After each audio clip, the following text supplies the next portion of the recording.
Hi, I want to read some dreams I've had because dreams are one of my favorite things. I really like writing mine down. I have a thing on my notes app actually, which every time I remember a dream, and I used to actually write down every single dream I remembered, but I started having dreams that were really boring and mundane, and I was like, why do I write this down, So when I feel like I want to write down a dream, I will. And I have them in here. Trying to make sure there's nothing sus that anyone could screenshot, and I don't think so. Okay, good. So yeah, I write down my dreams. And I actually wrote something maybe it was a couple weeks ago. I have no concept of time right now. When somebody asked me a question on my blog, let me give it a weekender, as they say.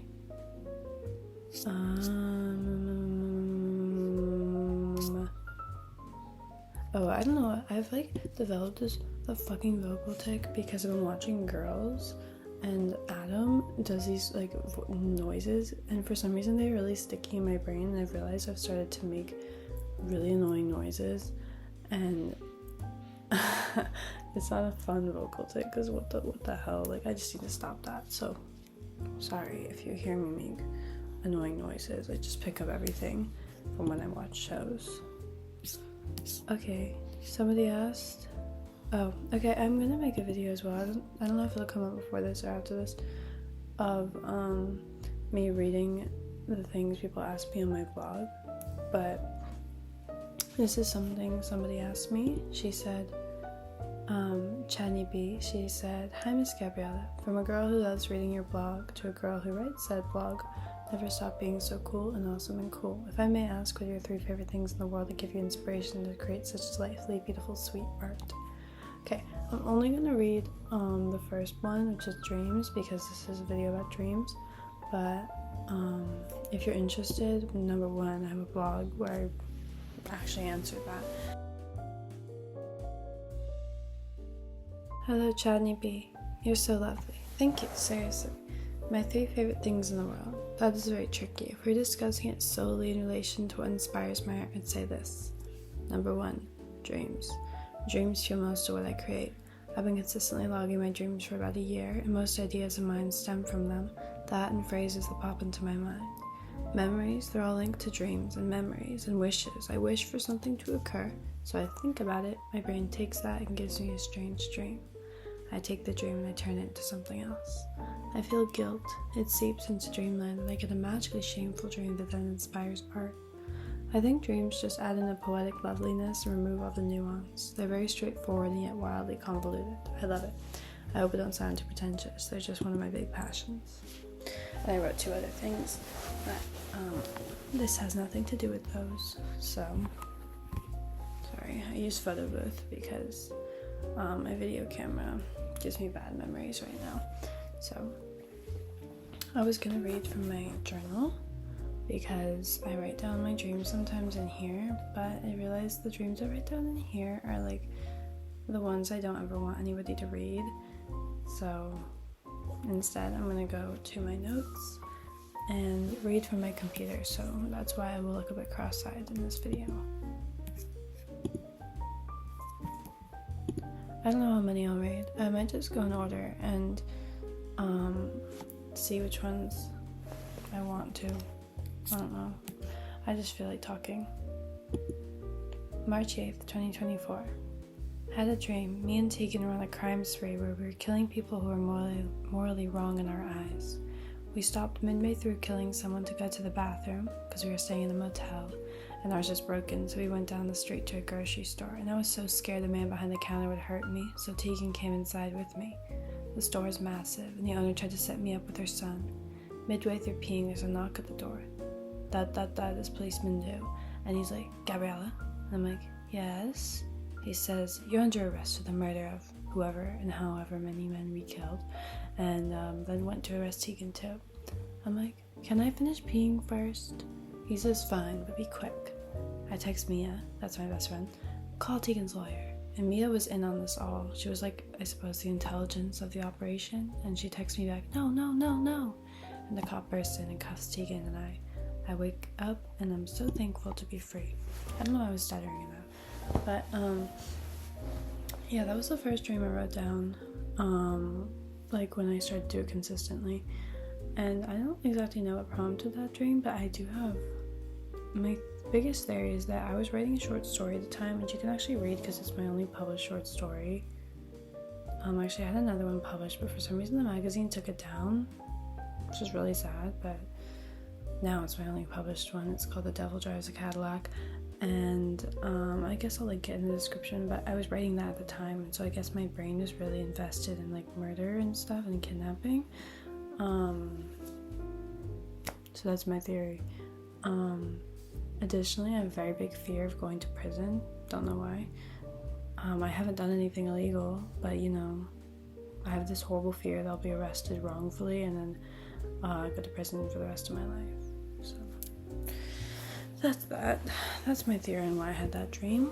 It could be true, or it could just be my brain like coming up with something interesting and fun.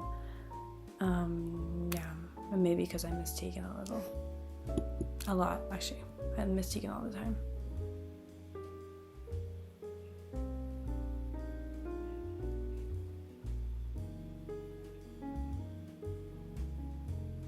Okay, I was gonna read the next one I read after that, but it's a bit too personal, so the next one was on August 10th, 2024. I dreamt of two sisters and a brother in a land by the sea. Every day they make a journey into a dark corridor, and the youngest sister knows she will die soon. She engraves a silver blade with her older sister's initials and decides to plant it in her room. By the sea, every now and then, someone will jump in screaming. The sea foam is monstrous. I have no idea what that means. That's verbatim from my notes. Don't know what the fuck I was talking about. I do remember having the dream and being like, what is happening? I feel like there was a second part to that I might have not written down because it was too weird. Don't know. If you have your interpretations, give me them, because I don't know what that means. I have one sister. She's older than me, but I've never engraved her initials into anything. Not yet, though. Maybe that's a good birthday present idea. Her birthday's coming up, so.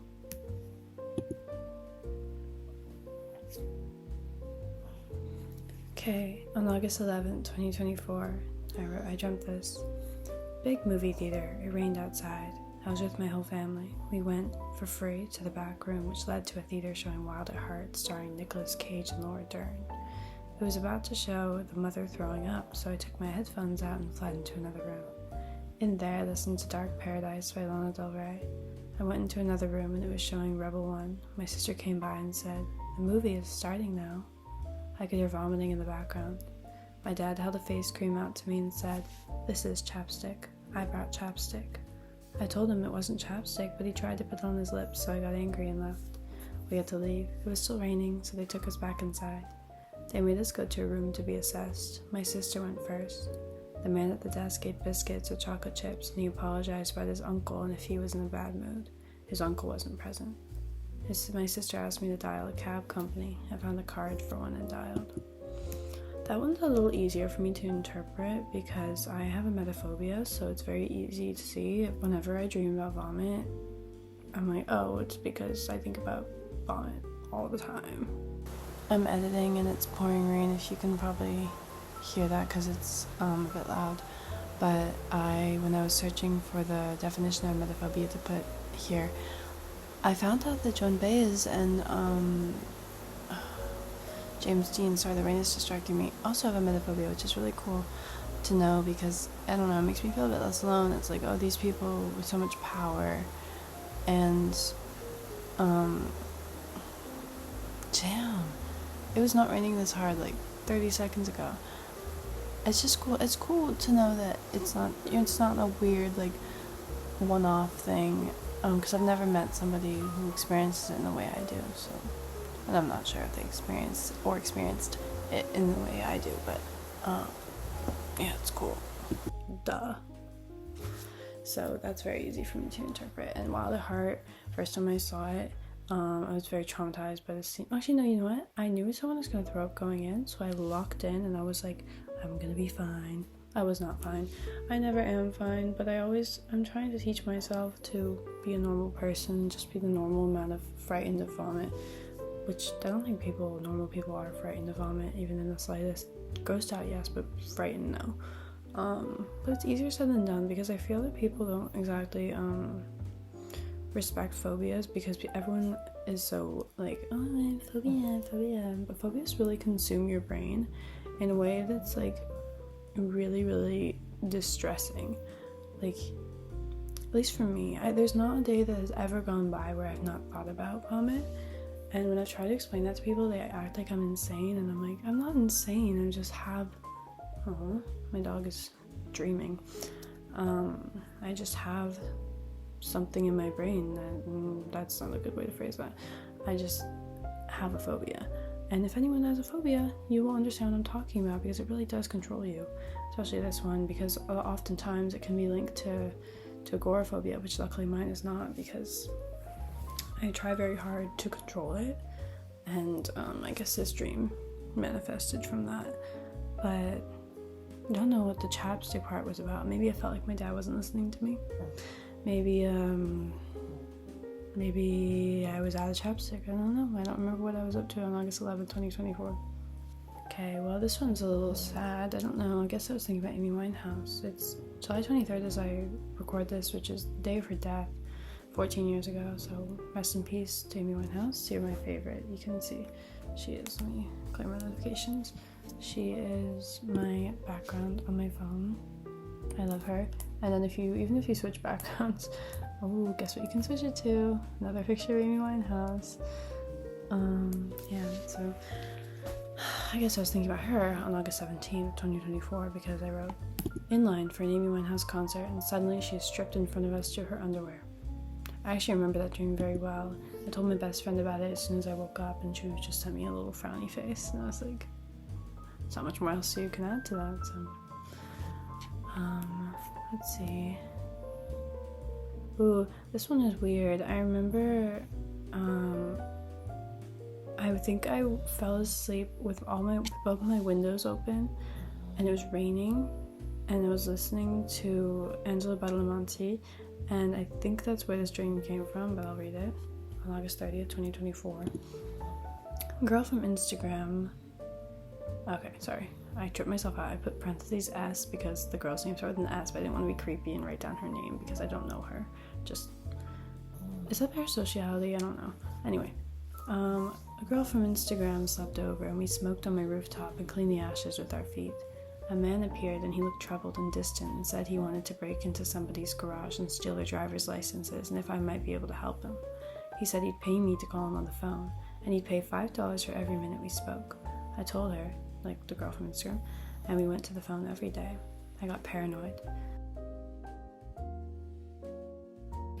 I think it was just because, obviously, the content of our work with me, but I don't know why, because I hadn't really, sorry, I thought that was part of my head.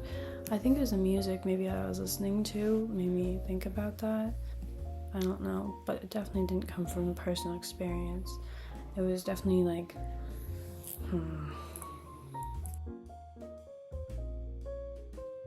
I was gonna read, no, I did read, but I'm cutting it out, a dream from August 30th, but upon further thought, I think it'd be best not to read that one, so I'm gonna read this next one. September 5th, 2024. I had a dream I was supposedly going to be in Eurovision as an audience member, and I went with Mia and some other friends, and then it was super high security and so far underground, and the building had a skylight. You could hear people cheering, and then we were assigned seats, and only me and Mia were at this one table. They started handing out really heavy, hard jewelry like rings and took all our stuff away, and I started to realize this was going to be dangerous, and the guy in front of us kept interrupting. They brought him to the front and knelt him behind this little brass thing and had him strike his ring into it until it broke. He was in so much pain, and then it shattered, and Mia and I were terrified. My alarm went off. Okay. September 7th, 2024. dreamt a man was walking on the scaffolding outside my window and was about to turn around and see me through it, and my whole family was nearby, but nobody would listen and nobody would help. All my dreams can be very easily linked together, I believe.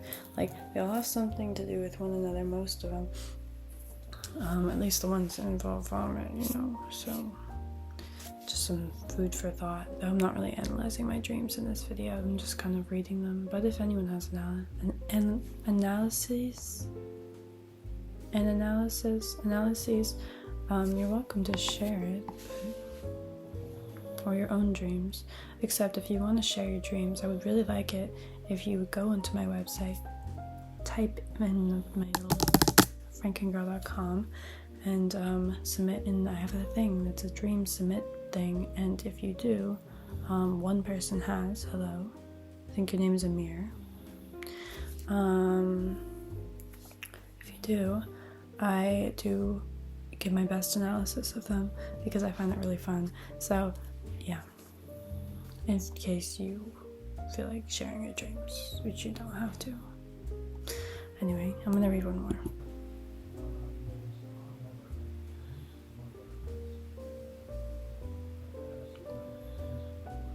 Hear my father. I'm back. He was getting upset at a survey that he was taking because he was, I don't know, was with the bank. I don't know, banks are annoying. Okay. One more dream and then I'm gonna be done. November 29th, 2024. I was walking down a long street. It was very bright out and there was a large chapel in the center dividing two streets. I saw well-dressed people going in, and I went in besides a well-dressed man who didn't acknowledge me. Once inside, I saw there was a guest list, and everything was ornate and circusy in all red velvet. The woman who had the list gave me a wink and said she put my name on the list. I tried to explore the room, but a man stopped me and asked if I was there to be tattooed. I asked how much it would cost, and he said something I can't recall. There was a large room beside him, like a mix between a dining hall and a church. He had me by the arm, and I wondered how my mom would feel when I came home with the tattoo. I seem to dream about my mom a lot. I haven't dreamed about her much. She passed away 2 months ago. But yeah, I haven't dreamed that much about her since. But my friend Mia has dreamed a lot about her, which I feel is good. I think I'll dream about her eventually. It's just my brain. Honestly, I haven't been dreaming as much as I usually do in general, so not sure why that is, but this has been I forgot the word, not episode, but in the first installment in my dreams. If I decide to make another one of these, I swear to God, I don't have lice. My head is just a bit itchy right now. I'm stretching. Okay, thank you for watching. Someone told me my videos are kind of like ASMR, and I really like that because I have been ASMR's biggest advocate for my entire life. Me and my cousin used to lay in bed together, play ASMR, and take naps in unison. Hi Ava, she doesn't watch these videos. She only likes my vlogs, which I don't really make anymore because I don't really want to document my life so precisely. Yeah, I like making these though. Thank you for watching.